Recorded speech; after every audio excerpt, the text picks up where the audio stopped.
Hey guys, welcome to this channel.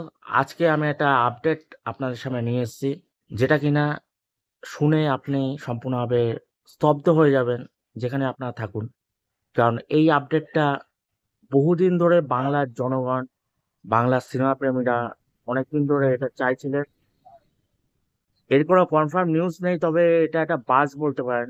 আগের দিন আমি নেট স্ক্রল করতে করতে কয়েকটা আর্টিকেল পড়লাম, যেখানে তাদের বক্তব্য যে অরিন্দম শীল, প্রখ্যাত ডিরেক্টর, মেগাস্টার দেব ও মেগাস্টার জিৎকে একসাথে নিয়ে একটি ছবি বানাতে চাইছেন, এবং সেই সিনেমাটা প্রযোজনা করবে রানা সরকার।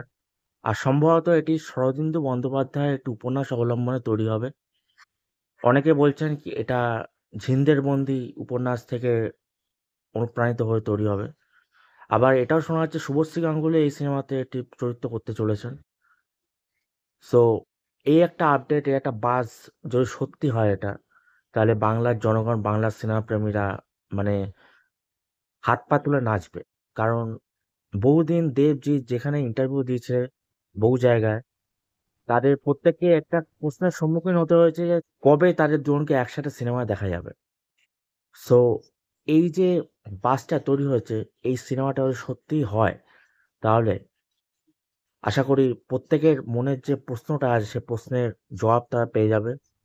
আর প্রডিউসারের এখানে প্রচুর ফাটবে, কারণ দুজনেই বিশাল বড় একটা মেগাস্টার হয়ে গেছে এখন।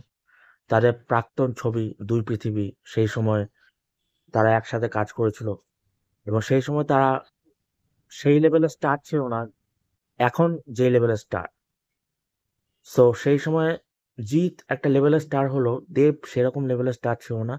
কিন্তু সেই সিনেমাটা বাংলার জনগণের মধ্যে জয় বিরু, শোলে, সেরকম একটা ক্যারেক্টার আমাদের মনের মধ্যে একেবারে স্থায়ীভাবে জায়গা করে নিয়েছে ওই দুটো ক্যারেক্টার।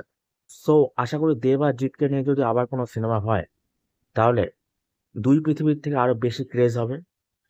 আর আমি সত্যি অ্যাজ এ ফ্যান খুব গর্বিত হবে তাই তোমাকে একসাথে দেখে।